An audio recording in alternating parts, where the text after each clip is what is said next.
Zones here, trend line break here. Yeah, so what we're finding in regards to these type of zones here is right here we have a situation where a trend line was broken here, and so we go up and we find the 50% candle that was responsible for breaking it, which was this one up here. Now, when we look above that, I mean, if this this candle up here, if it was very close to the top of this here, if it was very close, I would just add them both in for the supply. But I can't say it was very close. Look at the distance between here and up here. I mean, you could fit another candle in there. So I would not add the two in as one supply. Okay, like I would not do this.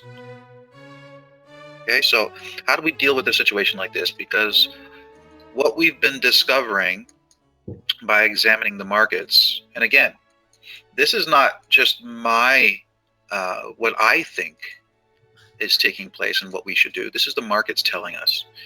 And what the markets have been saying is that if we have a situation where price is going up like this,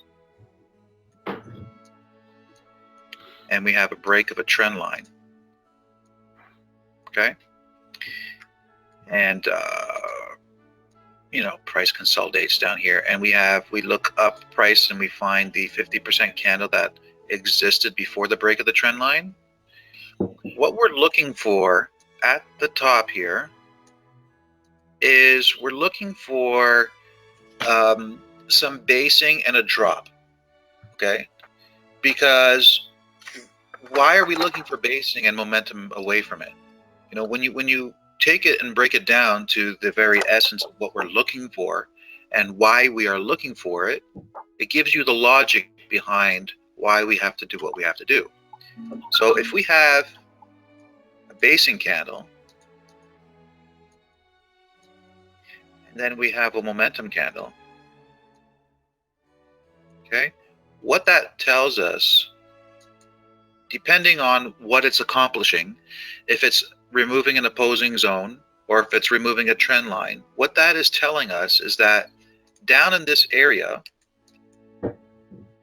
the institutions were accumulating a position, okay? They're accumulating a position, and that's why price is going up and down like this, because in essence, what's happening in this candle here is price is doing this.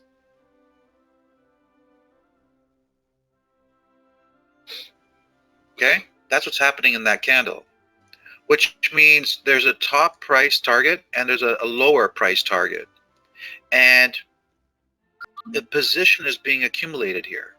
So when they buy, it causes price to go up. So then they need to lure retail traders into selling. Okay, and then when they buy again, it causes price to go up. So they need to actually lure retail traders into buying so they can sell against them to push price down.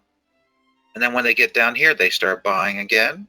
When they get up there, they push price back down. So they do this over and over again to accumulate a position between two prices, which is why we have these candles here.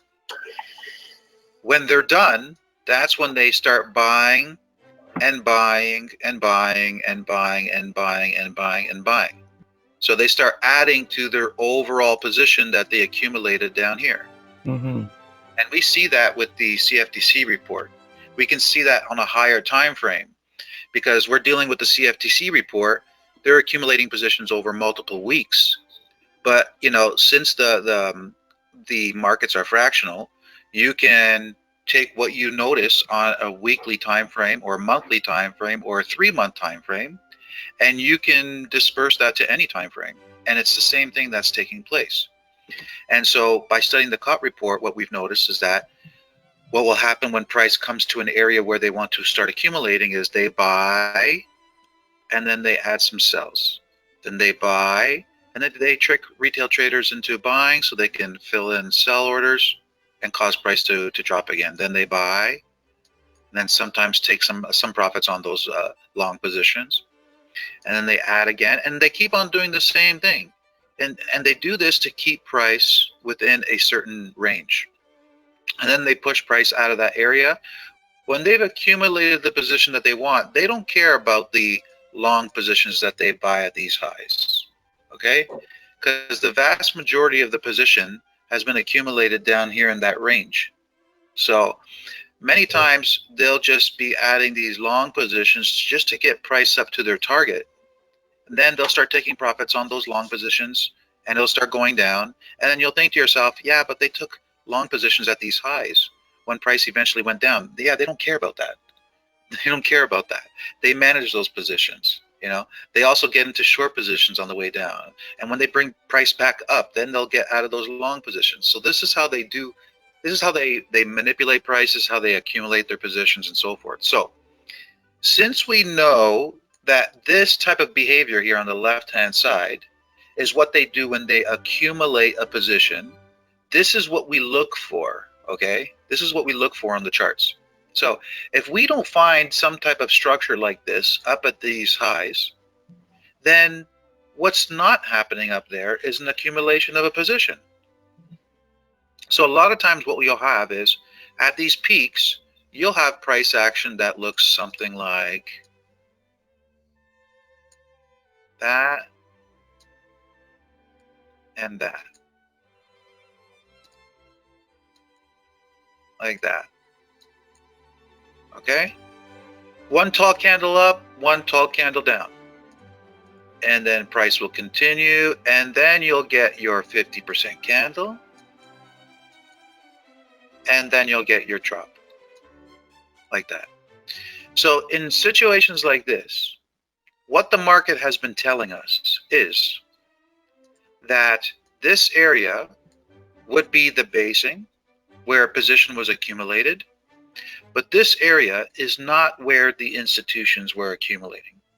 Now, in most circumstances, when a trend line is broken and there's a 50% candle responsible for it, but there was previous price action before it, in most cases what you'll get is you'll have a very nice looking 50% candle with a momentum move away from that peak or valley, okay, depending on if price is going up or down. And in those cases, we will have a zone there, okay? So if there was a 50% up here, we would have a supply zone up there. Why? Because they're accumulating a short position and dropping price from those very highs with the intention of eventually breaking through either the demand zone or the trend line that this 50% candle is going to be responsible for. That's why. And upon closer examination and studying of the charts, what we've come to learn is that in these cases where we have 50% candles at these peaks, in some of them they are prices responding from higher time frame areas of supply, and in many cases they are not. That's why they are creating supply at those highs. Okay, so in cases like this where we don't have a nice 50% candle at the top, it's because price is already responding to supply. Okay, so what happens is price rallies, responds to supply, starts to drop, and then pauses, and within that pause, price accumulates a short position. Any questions about that? Ivan writes, I included the candle before. I think I was looking at the size of the other areas and figured this one was a bit quite smaller. Okay. So yeah, so this is what we've been discovering.